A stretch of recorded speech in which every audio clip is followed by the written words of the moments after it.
Yep, yep, yep. You know, we've built a handful of budget engines on the channel. Small block, big block, odd block, you name it. But one thing I haven't done yet is go through with you what makes a foundation for a budget engine build. In other words, you got to start with something, and that's a core, and hopefully that's what we have right here. This is a 350 Chevrolet small block. I suspect it has a wiped camshaft, some smoke lifters, potentially a bad piston. So what we're going to do is go through this, tear it down, look at it piece by piece, bit by bit, and determine what happened, why did it fail, and most importantly, is this savable? Can we rebuild this, or is it a boat anchor or something you could throw on a chisel plow for a little weight, or maybe make a coffee table or something? I don't know. We can't waste it, but we got to figure out what to do with this thing.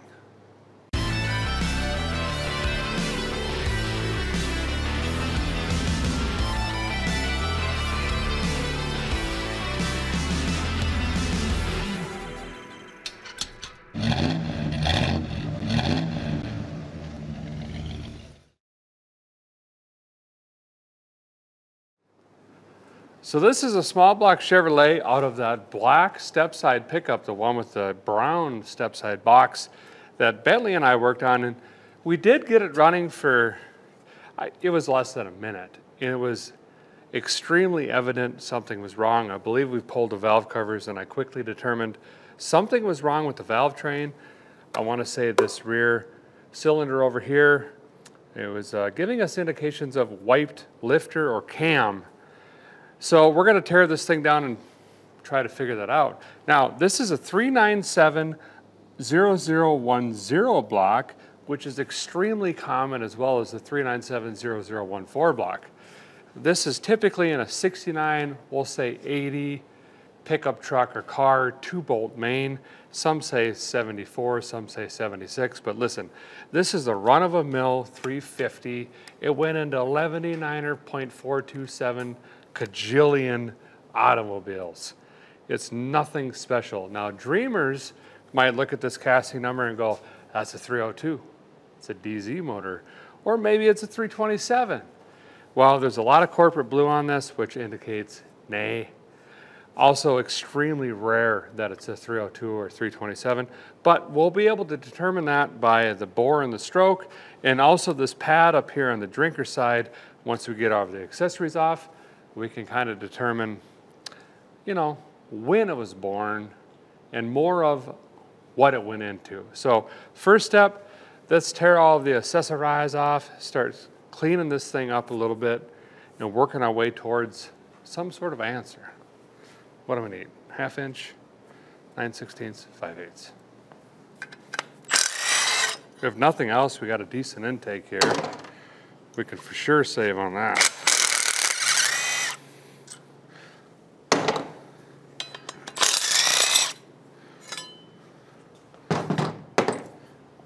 Charging whirler bracket's nothing special, but there's also nothing wrong with it.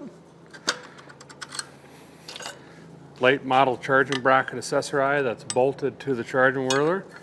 Take note, write it down. Also indication it's not a DZ or anything special.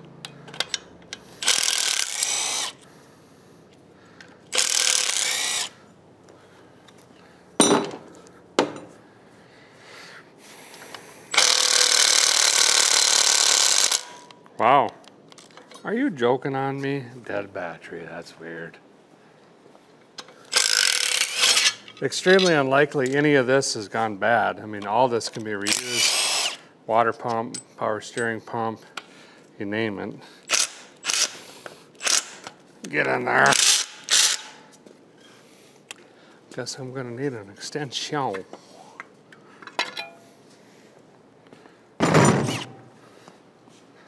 Back again.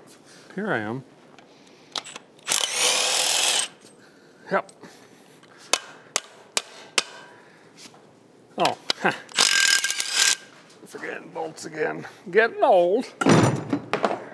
This is a different timing indicator on this timing cover here, that's also an indication of the year of the engine. The more modern ones have a wing that hangs off the side over here for that mark here on the balancer. I'll go find my puller. We'll get this off. We'll probably swing back around and take the timing cover off in a bit. I want to get the intake off and the heads pretty quick. I think we're going to have a lot of goodness going on there.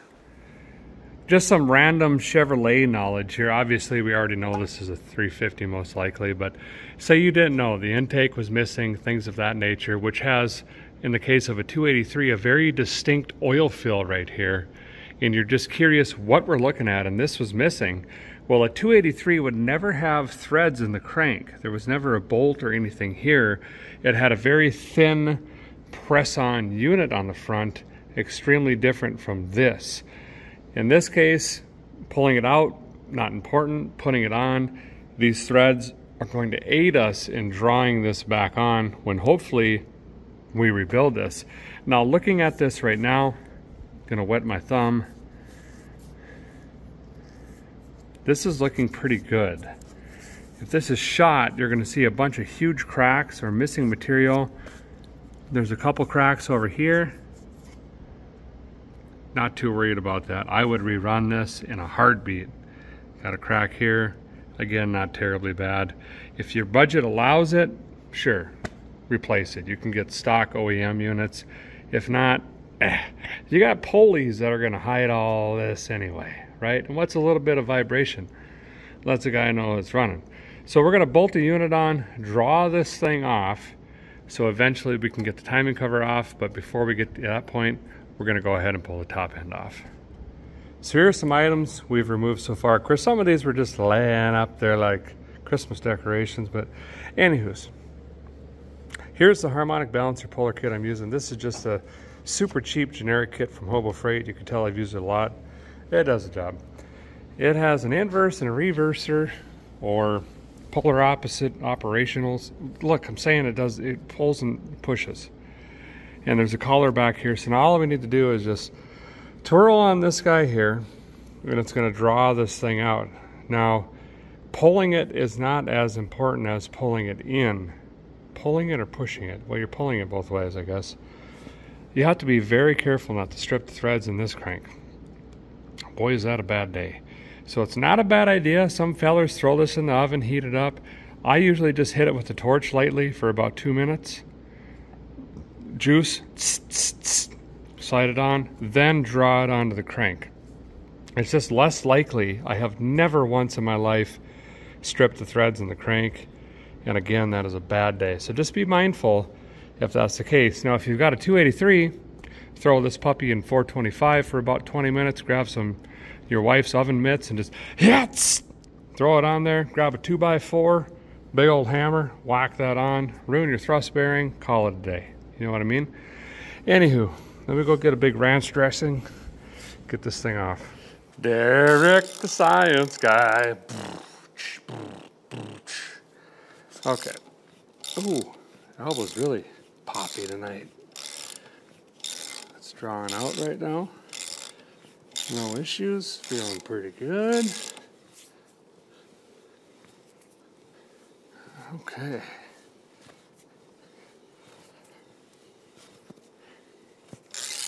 Getting close. Okay, throw it on the table.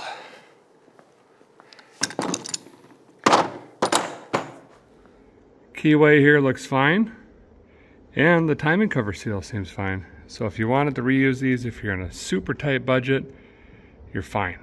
Now again, these are really cheap, a couple bucks, these seals here. Putting them in, you gotta be a little careful so you don't deform the timing cover, because you'll end up creating a bigger leak, because this isn't gonna be perfectly round in relation to the balancer.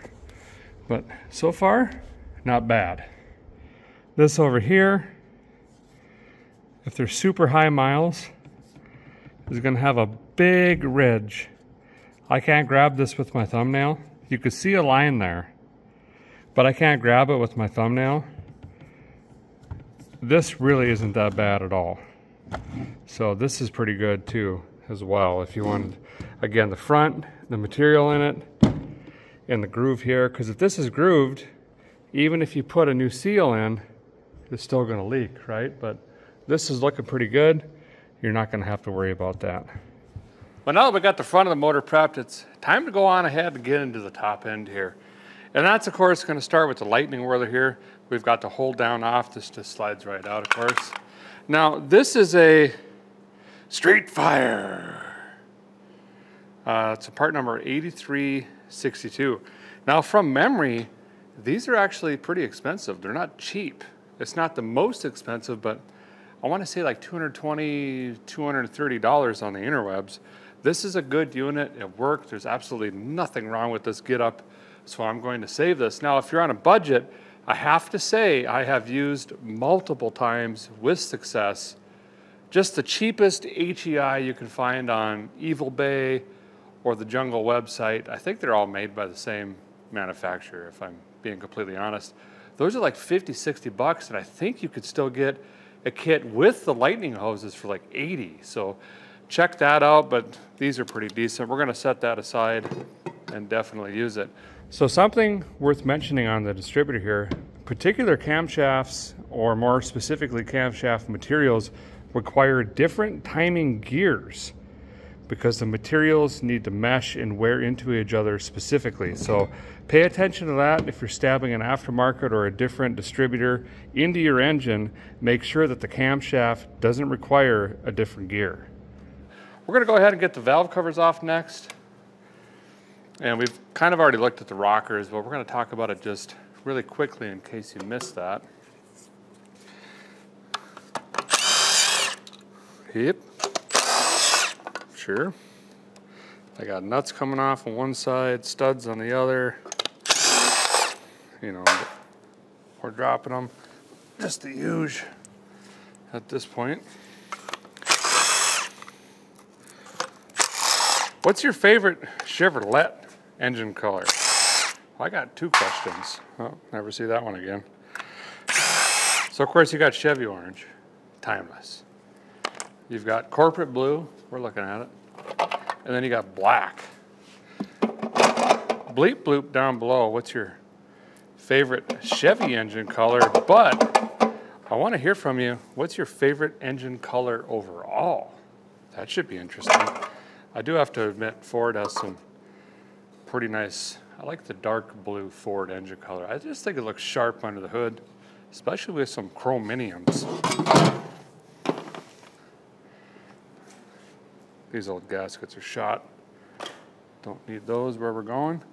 Engine kit we're gonna get for this thing, hopefully. Let go of me, little devil. Eventually, we'll have those in it. Okay. We're going to posilate here. I think we're going to go ahead and take off the intake so we can kind of look at the valve train as a whole. Then we'll start taking off the rockers and the push rods. Now obviously I got leaves and dirt and rat trails and all sorts of stuff in here. Clean them up. Me? Nah, I'll worry about it later. Need that bracket? Super helpful. Even if you do a Quadrajet to any sort of carburetor, whatever your flavor is, Edelbroken, Holley, keep the original Quadrabog get up on the back. You can just cut it and still mount it to the captain side rear fuel make it happen or bolt and still use it for the throttle. It works great. I've done it probably 1,000 times.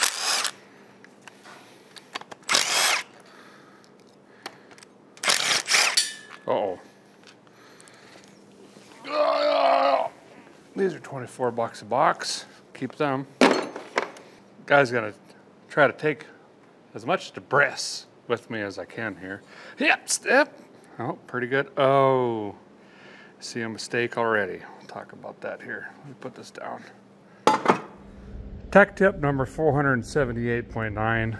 Please try not to run these rubber gaskets on what most engine folks call the China walls, the ends of the block here. Now this particular engine we know hasn't been run. It was probably built the break-in didn't go well is what I'm thinking, and then it just sat. But that's why these aren't swollen up and stuff. Most commonly, these squish out or in and cause a massive oil leak on the front or rear of the engine. Junk these. I know they come in your gasket kit. Junk them and just run a 1/4 inch of RTV, room temperature vulcanization cream. Make sure to really work it in the corners here. And that's going to do you much, much better than these rubber gaskets. We're going to go ahead and just rip these off here. I think these are Felpro, pretty decent gaskets as far as the intake gaskets go. Now we can look at the valve train. Now if you remember, we put some yellow marker on these push rods, and you can see most of them aren't facing forward. Come around to this side, changed. Those two are there, changed. This one specifically back here, number 7, they didn't move, and that was a really easy indication that we've got something going on with the cam and lifters, because again, these are supposed to spin when this engine is rotating. So basically, in layman's terms, if you picture my fist and arm as a lifter, we're going to go this way, right? Whether it's a solid roller or a hydraulic flat tapper, for example, it's got this surface here, but it's not perfectly smooth like a tabletop. Well, or a tavern top. Okay, a couple people perked up there. And then this is the cam lobe, right? Well, when that touches the cam, they have a slight machined angle. So what happens when that cam lobe comes around, it's actually turning this lifter. That's as far as my arm will go. And it spins in that bore. And that's so the cam lobe doesn't wear out, the lifter face doesn't wear out, and the lifter bore doesn't get kind of an egg shape like cylinders do from wear. And subsequently, as that lifter is rotating, so is that push rod up here that goes to the rocker arm. So if you put a mark on them, you crank that engine over, doesn't even need to be running, quite honestly. You should see that push rod rotating in its bore, and that's how you know the cam lobe is healthy, the lifter is healthy, and the push rod typically isn't bent. It could have a slight bend. We'll talk about that here in a second. Another quick visual inspection here that you can do, you know, if you're reviving a rig or you bought a used engine or something like that and you just want to see the health of a lifter or camshaft, is just look at the threads remaining on the studs. Unless the stud has been changed from like a push in to a screw in, all of the threads showing should be exactly the same, right? Every exhaust and every exhaust lobe is the same. Therefore, we should have, I don't know, coefficiency, similarity, whatever the big words are, right? So I did something for demonstration purposes. If we go down here, this one, see how many threads are showing compared to the rest? Very unusual. We know something is going on with this lifter or cam lobe. Something else you can do, but be a little bit wary, because if it's an engine that hasn't ran for a long time, the lifter cups could be really soft, and with an intake on, it's hard to see. But with the intake off, you can kind of look here and see if the lifter cup has any pressure on it. But we're going to move the rockers around. These all seem normal. Great. A little bit of movement like this, completely normal. Uh-oh. Okay, let's go back to the thread theory. Similar, similar. Okay, lifter, lifter, same.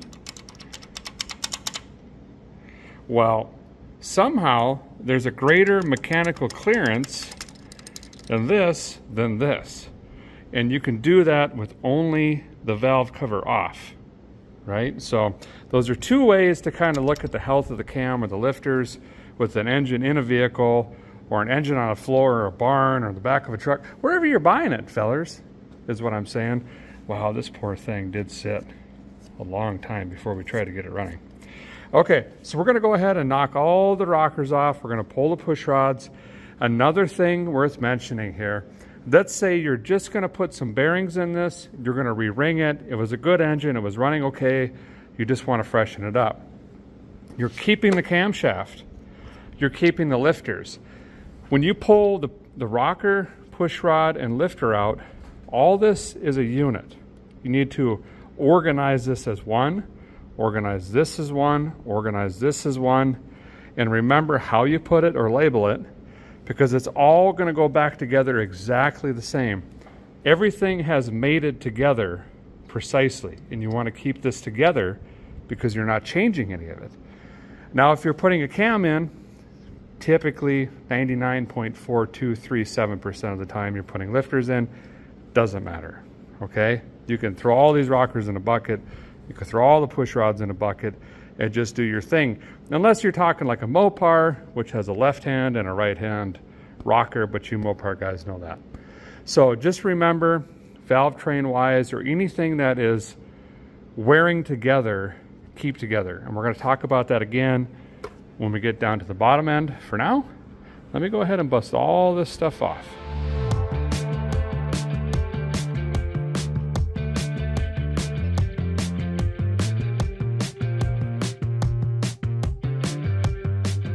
So I'm just using some paint buckets for storage here. I mean, you can get these at Tractor Supply, wherever. They're cheap, they're compact, you don't have a big old 5-gallon bucket laying around. I mean, do what you gotta do. So we got them separated, rockers, hardware, push rods. Some of the more obvious stuff I didn't mention, rocker laying off to one of the sides. Obviously you've got damage. Also, it's really obvious if a keeper has gone and your spring is off, right? Or there's some sort of damage to your spring assembly, keeper, whatever it may be. Also, your stem tip. Pretty obvious. I mean, honestly, your best tool is your eyeballs, right? So we look down these. So far, everything's looking pretty good. I just tapped her with some brake clean here. Now, obviously, you have to pay attention. Exhaust and intake are different here as well. So for whatever reason, if you're planning on reusing all of this and you're going to disassemble it, because I always recommend seals at minimum if you're just doing a cheap rebuild, or seals and lapping if you can, swing it. All this is different. And that's where anything, a marker, anything you can to discern what in the devil is going on around here. Photographs. I mean, you can do that probably, right? I don't know how much Polaroids cost anymore, but anyway, document this in such a manner that you can put it back together, and I promise you any of you can do it. It's adult Legos. Okay, now we're going to go ahead and clean this stuff out. We're going to get the lifters out, and we're going to really start to see what we're looking at here as far as camshaft damage. Then we'll pull the heads off, then we're going to go ahead and slide the bump stick out. Now before I pull those lifters out, how do you know these are still good? Well, it's straight. That's about it. I mean, you could put it on any flat surface you want. If it rolls, it's not bouncing around, waddling, skidding, things like that, they're still good. Now, the naked eye, this might be bent minutely. You're not going to be able to see that, okay? If you're unsure, they're a couple bucks a piece, buy new ones. Typically when these bend, they bend. I'm talking question mark bending, okay? Now the two that came out of the questionable side were fine. So again, we know it's going to be lifter camshaft, but it's as easy as that for push rods. Probably a good time to bring this up here again. I am not an engine builder. I'm not an engine designer. I'm not an engine machinist. I'm not an engine dyno meter engineering guy. I'm not an engine guy. Having said that, I have successfully built, I don't even know, guys, a lot of different engines. And I think to this date, knock on balsa, I have yet one of them to blow up. They're on the road in one shape or another. That being said, please feel free to question me. Use your own judgment. If you're uncertain, seek a professional. okay? I'm just trying to show you guys quick, dirty, cheap rat rod engine build, get it done, need to get to work on Monday kind of stuff. We're talking about lifters here. Now you should be able to pull these out with your fingers. Let's see what this one does. Success. Whoa. Came with a pine needle and milky water. Okay, that's good. That's fairly good. Doesn't mean all of them are going to come out like that. Now, it's not uncommon to have a lifter bore so worn that these are essentially stuck in the lifter bore. You might need to pull these out with a needle nose vice grips. Yep, I said it. If you do that, probably best to replace them. You know what I mean? Unless you're extremely gentle. Lifter bores that are worn, that's a high mileage issue. That can be fixed at a machine shop.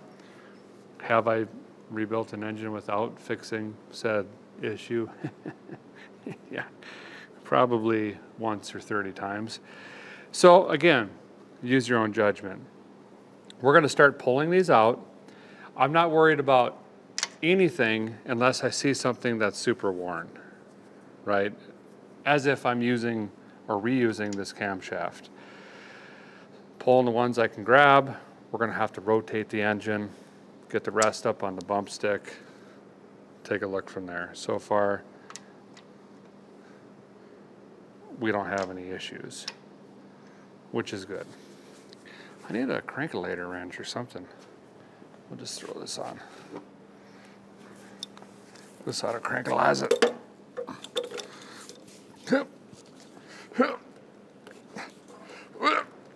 What, did this lock up again? What's going on right now? Oh. Yep. Well, that's unfortunate. The flex plate bolts are hitting the engine mount bolts. So I'm gonna have to try to work these out with the plier, which that's fine because we are not reusing this camshaft for obvious reasons.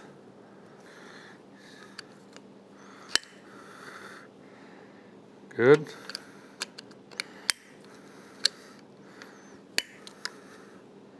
Good. I'm surprised at these lifter bores. Good. Uh-oh. Uh-oh. Oh. Oh boy. Okay. Now we're in for it. Moving on.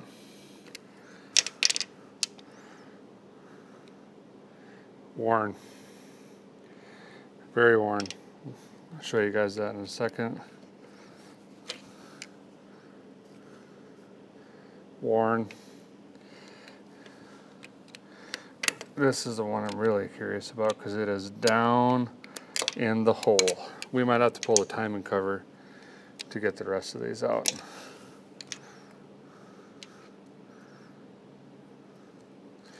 That one's worn. We definitely have camshaft issue and lifter issue.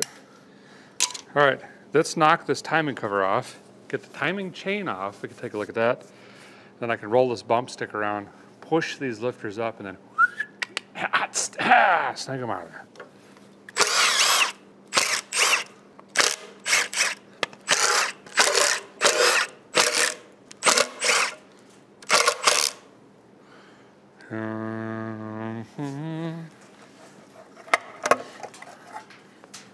This will be looped down into the pan, so it might be a little tight at the bottom, or just come flying off. That's a bad timing chain, and this is an original GM timing gear. Wow, did not expect to see that. Kind of cool, actually. Could be an original cam down. I don't see a cam button, cam lock plate, anything like that.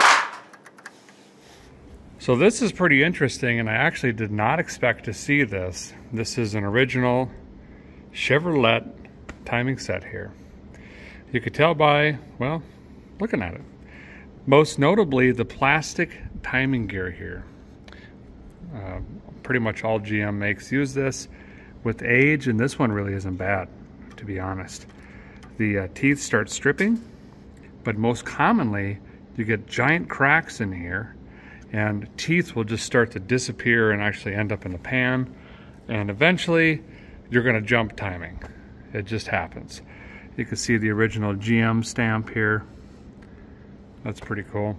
Now, quick way to know you have an aftermarket cam, typically, not always, you're going to see a cam lock plate in here. Well, first of all, you'll have an aftermarket chain, because who puts this back if you're going to put a cam in? Then you'll have a cam lock plate which has tabs that fold over these bolts, or you're going to have a thrust button, which is a lock plate plus a little springed button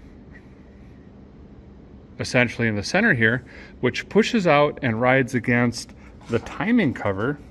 It's also known as a thrust button, and basically under load it keeps the camshaft from doing this, walking forward.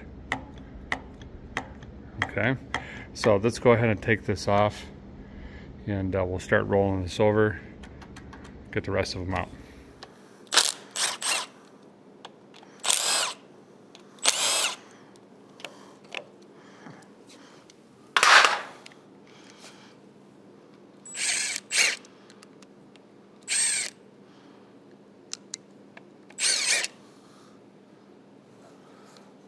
Oh boy, we've got a couple more worn.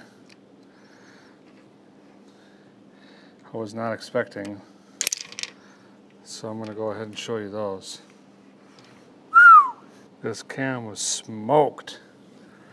So basically, when we fired this thing up, it was running on 5 at best. Now, I left this lifter in here so you can kind of see the motion of a lifter. It's on the base circle, it's coming to the top of the lobe, and it's going back down. Its neighbor over here, well, it's lazy. It's not wanting to do nothing. See that? Look at the two. Look right, look left. We got the same thing back here. Absolutely zero movement.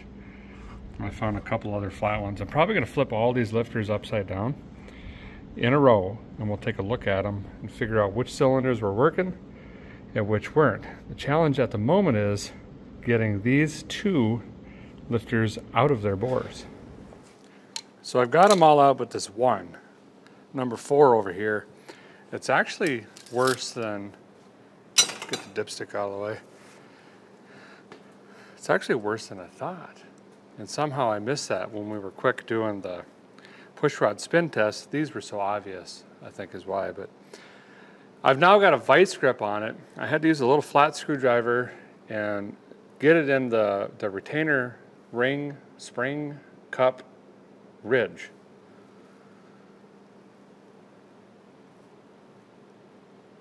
Sure. Got it lifted up. Now I got a vice grip on it. Best tool ever made. And I'm trying to work it out. It's coming. Ooh, almost. A little bit more. Again, we're not worried about hurting the lifter. Yeah, she's, wow. Smoked like salmon. So you may not have to, because, you know, your brain works and you have memory, neither of which is the case for me. But I'm going to go ahead and lay these out on the bench and start making notes, photographs, and document what is going on.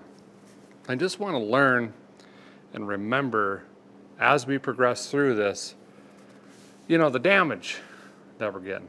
If we had valves that weren't opening, we could have washed cylinders, for example, and we want to make sure what's going on there so we can correlate stuff and theorize and basically drink cold snacks from the block and determine whether or not we're going to rebuild this thing. So let's get all these lined up and we'll take a close look. We've got some carnage for sure. Well, here we go. 13572468. Guys, it's worse than I thought. We have massive lifter failure here.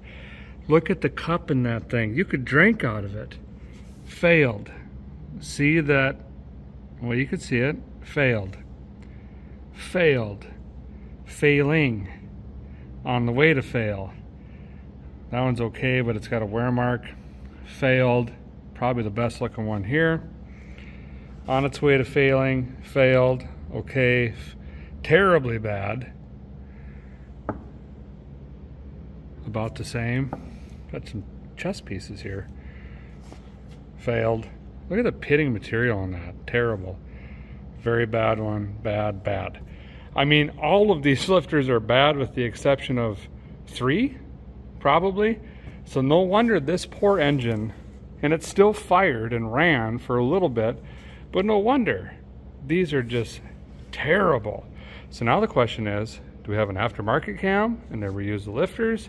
Or is this just OEM original equipment that's just tired and worn out? Let's pull the cam and figure it out. So now we're gonna go ahead and pull this mullet breaker out. Just a reminder, we should have clearance because I'm pretty sure this is a stock cam. Have your fuel pump off. You've got a fuel pump push rod in here. And if your pump is on, that's gonna be engaged in the cam and you're gonna get stuck. And I know that sounds silly, but if you're doing a cam swap in a vehicle, man, 7.2 times out of 10, she's forgotten about. We're just gonna grab the bolts, give her a tug. Pretty positive the cam bearings need replaced anyway, but we're still gonna be gentle just so we can take a look at them. Yes. Come on out of there. Oh boy, oh boy, this is bad. This is really bad. We've got circles. That's neat.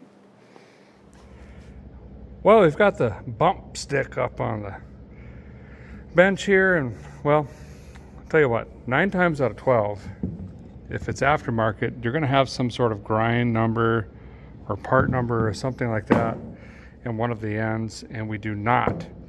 And also just by experience, looking at the casting, I can tell you that this is a factory cam. That's what she came with. Now, as far as telling which cam lobe is wore, it's fairly simple. See how this one has a lift on it, or a lobe? So does this one, see that? Well, when they look like this one, and it's just a circle, that is quite honestly one of the worst ones I've seen. This is worn, that's worn, that's worn, this is worn. This is also worn. See how there's no lift on it? That's worn, this one's good, so compare the two. So we got 2 good cam lobes. That's a complete circle. Literally a circle, there's nothing left. 2, 4, 5, 6, 7 fuel pump. There's only 7 good cam lobes on this entire camshaft. Wow, that's pretty bad. And if you slide them down here and line them up, you can quickly see, you know, how the damage is correlated, right? Here's the circle one. Look at this. Here's a worn one. Circle. This one is going. Yep. Shot. Yep. Right? Actually, this one goes here.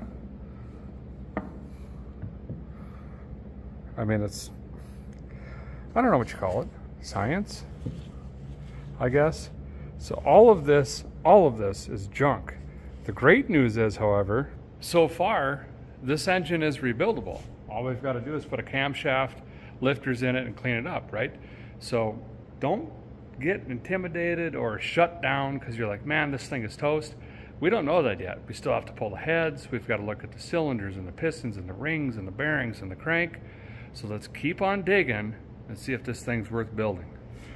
Now, these are 462 624 heads, and unfortunately 624 heads were known to be, well, I'm just gonna go ahead and say it. They're really undesirable. They're pretty much junk. They started skimming out on casting properties and materials and things like that. These were thinner, they were prone to cracking, but these did come in 3 different valve sizes, and one of them happened to be the fabled 20216 valve. So it really depends on what your budget is. Are these worth rebuilding? Initially, I'm going to say absolutely not, especially since you can get cheap aluminum heads on the Evil Bay or Jungle website for little and nothing these days. Unless they're a 20216, you already have the valves, they're in good condition, you just want to freshen them up. Maybe. Again, it depends on everyone's budget, but let's go ahead and tear these off and see what we're looking at. Seems like it's always a fight getting heads off. They're just stuck, you know. I like to come on the back side here. There's usually some sort of casting like that, sticks out. You can kind of pry, I guess, just to kind of get them loosened up a little bit. Good thing I got the vice grip. About eluded me. Where am I putting this now? I don't know. Over here.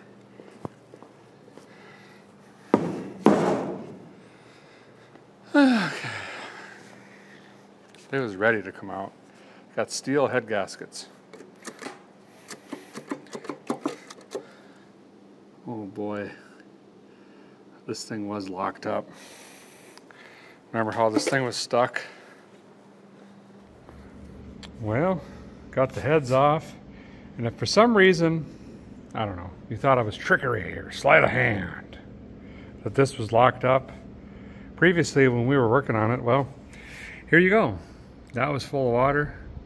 This was full of water. You can actually see the line where it was locked and sat. This is full of everything. And same there.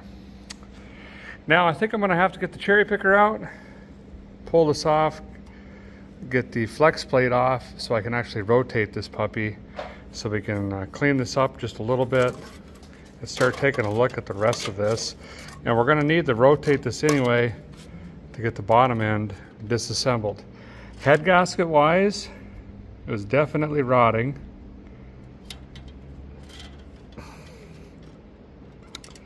But we didn't have any crossfire on this side. None on this side. I mean, this is just a high miles stock engine, is what I'm seeing so far. Lots of carbon buildup. Looking good so far though, as far as the rebuilder. First of all, big mess accomplished. More's coming, don't worry. We gotta flip this over and that's when the real disaster happens. But progress has been achieved. Now we can freely spin this crankshaft over and that'll help us get these pistons out. Take a closer look at the cylinders, pistons, rings, crank, and rod bearings. Well, I found what appears to be chocolate pudding.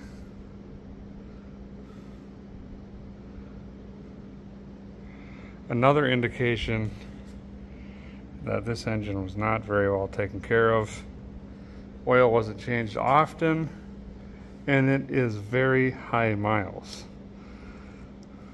But I see all the rods in it. That's pretty neat. Let's focus on the positives here, right? 2-bolt main, obviously, which we kind of knew from the beginning. It would be a super oddball if it was a 4-bolt. No big deal. You can make a really nice engine out of a 2-bolt. Don't stress about the 4 bolts unless you're literally making a competition engine or spinning it to Mars. There's really no reason. My personal opinion. So we've got a stock oil pump here, and I can hear that it still works. But I wanted to talk to you about this collar right here. So the distributor is what slides into this, and the camshaft drives the distributor and therefore drives the pump. And then this is picking up oil or pudding and dispersing that through the engine. Well, this is a weak point, this little collar right here, and it's actually made, well, I just accidentally cracked it right there. It's made up of the same material that this timing gear is. They're very, very close. And basically, this can crack, split, and disappear. It still has a provision that's going to slide in, but it's something that the newer pumps or performance pumps upgrade to metal. This is a metal collar with a pin in it, so this doesn't disappear.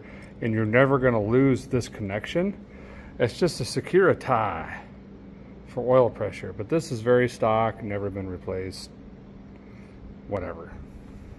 So the color's changed a little bit, and so has the color of my boots, because I've sprayed 2 cans of brake cleaner in here just so I could see what in the world am I looking at, right? I've got the crank bolt in so we can spin this thing around. I'm going to start knocking the pistons out, and I'm going to keep this all together again, hole by hole. We're going to take a look at the bearings, the piston skirts, the piston itself, the rings, all of that.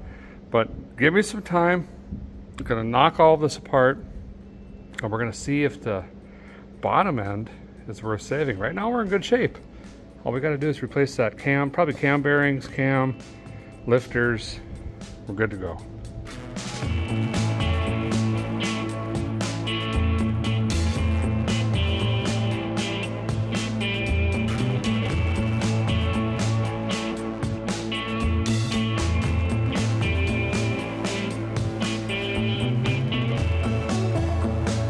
Well, the guy's got all the pistons knocked out of it here, and I laid them out like this. This is by firing order, how I took it out basically.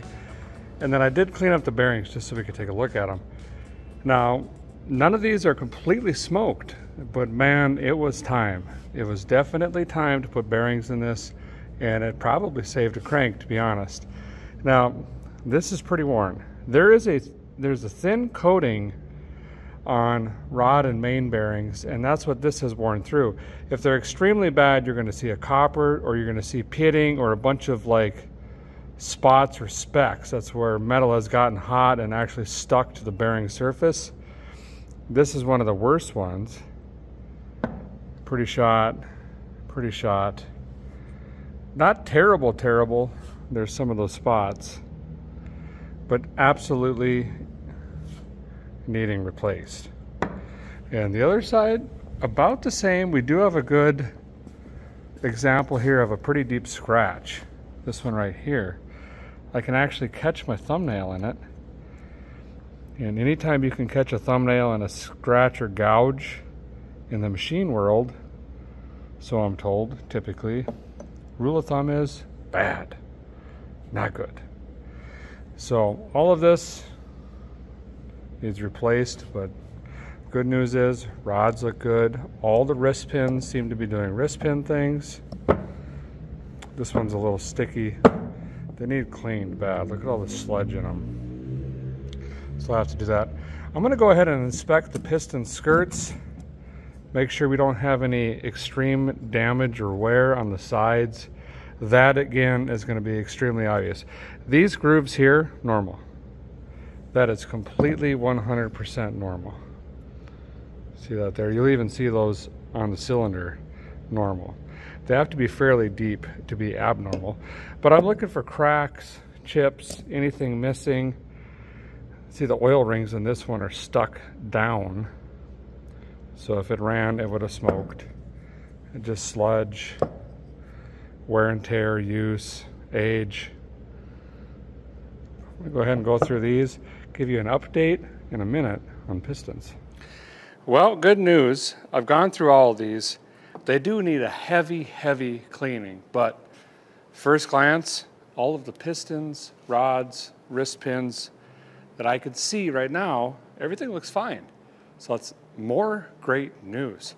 You probably saw me using that little punch and hammer, and that was just to identify these. Now, typically, 98.972% of the time, and Chevrolet or GM BLPC vehicles, very good at casting and stamping parts. You can figure out what anything is, typically. And normally they have a number on these, and this one does, but I can't read it. For example, this one does Egyptian. Someone was having a bad day, is what I'm saying when I put this together.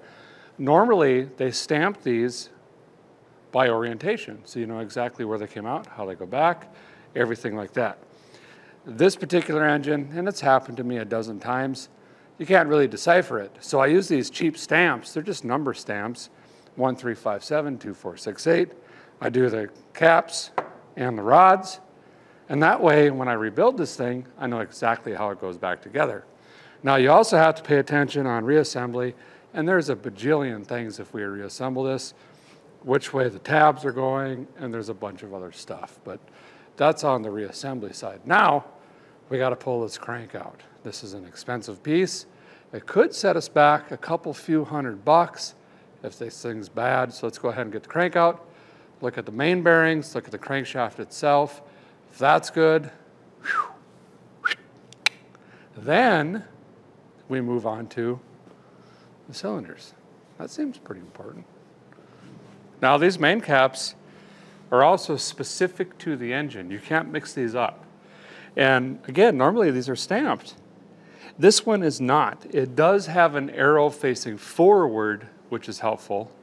And that's the same with the piston orientation on reassembly. Those have to face forward or towards the timing chain, but there's no number. So I'm gonna go ahead and get the stamps out again. 1, 2, 3, 4. And then of course, this one is obvious because it's, you know, the way that it looks. Also holds oil pump. So let me get some things out here. Okay. This looks like a number 1. We'll go on this side. Number 1. 2.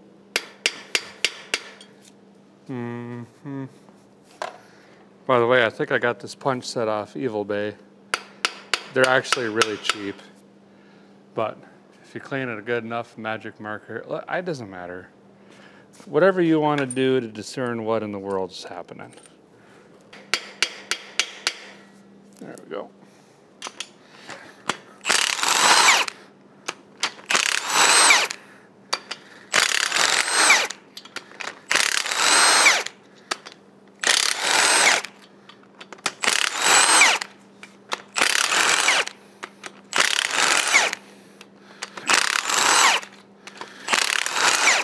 So for these main caps, I like to give them a little tickle from the side with the bolts, kind of as leverage. So easily it pops them up, because there's a little ridge in here in the block, and they get stuck down in there pretty good. Now we'll just take them out.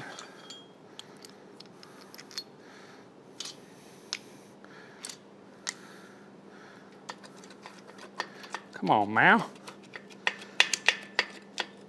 There we go. Okay, well, first initial thoughts, in all honesty, not bad at all. Beery Fab can take care of this, and by fab, I'm talking brake clean, shoelace, and a little Brasso. Where the rods were going, not bad. I think we got ourselves a healthy crank. Yes. Yes! Woo! Saving some monies. Saving the dollar. Savings. Look at this. Don't even worry about that. That's nothing. Good, good, good. Seen worse. I've ran worse. And based on that, I know that the main bearings are going to show needing replaced, but not bad. But let's go ahead and plop this out anyway. See if I can find some room up on the bench for it. We'll take a look at the main bearings.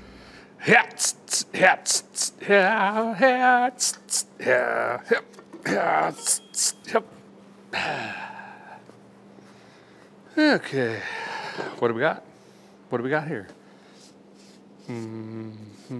As expected. Okay, just a touch worse than expected on that one. Not terrible. Savable. That's the big key.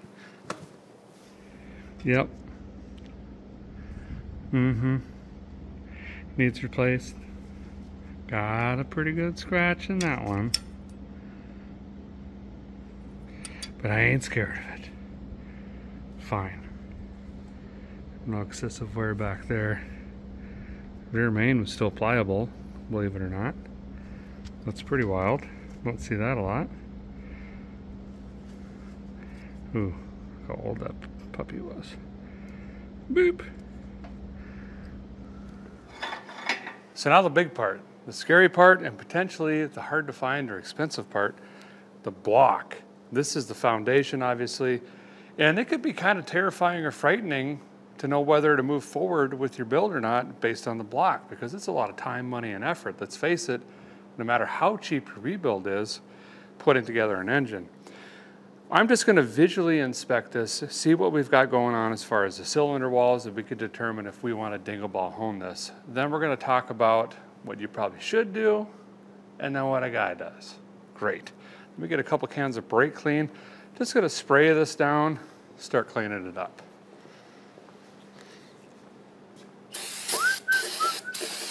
Jambalaya suitcase, German shepherds, rotten eggs. Ooh, I believe I see a cracked block, fairly certain.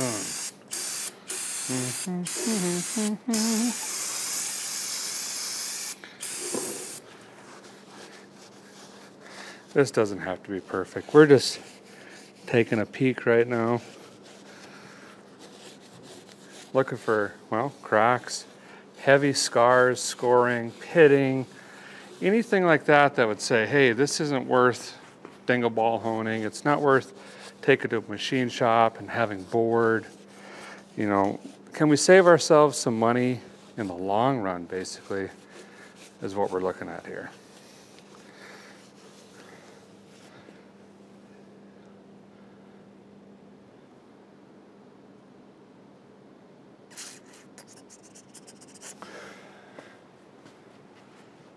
Wow.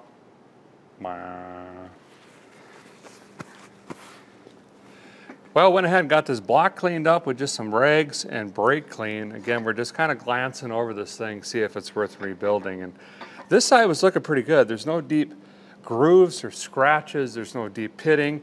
And the ring ridge, which is a ridge that's formed at the very top of the cylinder from excessive wear, it's like a lip that comes out, is not really prominent. I mean, you could barely feel it.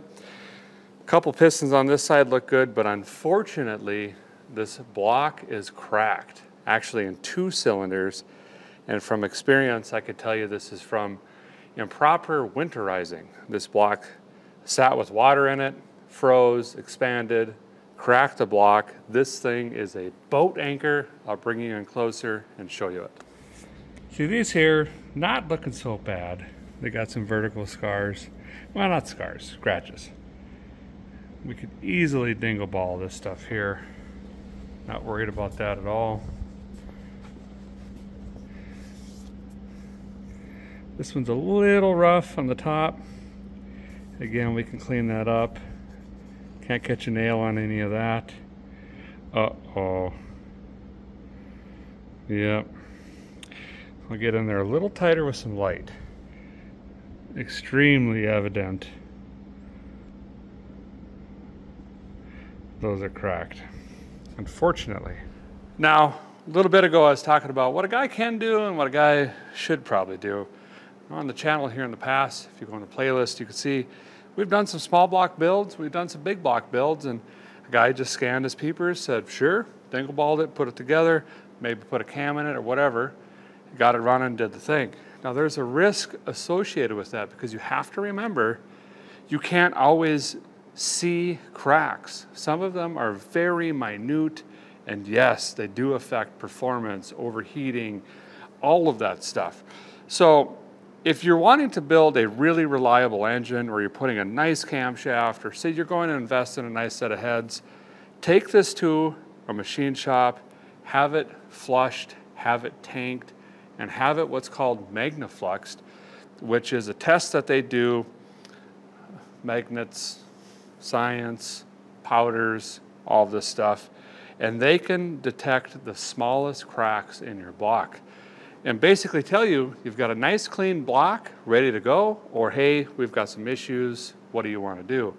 You can also at that point decide if you want to line bore these, if you want to just hone them, or if you want to bore them out, right? But obviously keep in mind, if you bore them out, you got to buy pistons, you got to buy rings, which you're going to do anyway, but keep all that stuff in mind. Now, this thing, junk. I'll probably keep the heads, I'll probably keep the crank. It's got X rods in it. Probably keep some of those parts around. this is an anchor, it's gonna go away. So that's gonna do it for this teardown video here on this 350. Unfortunately, not any good, but that being said, if you'd still like to see a budget build, let me know. We could find a small block Chevy or small block Ford and just try to do a really dirt cheap, ratty build on it, maybe put it on an engine stand or just drop it in a project. Leave a comment down below, let me know. Thanks guys for watching, appreciate you very much, and stay tuned for a really awesome revival coming up very soon. Boy, I got a big mess here. Oh, this intake is worth keeping too.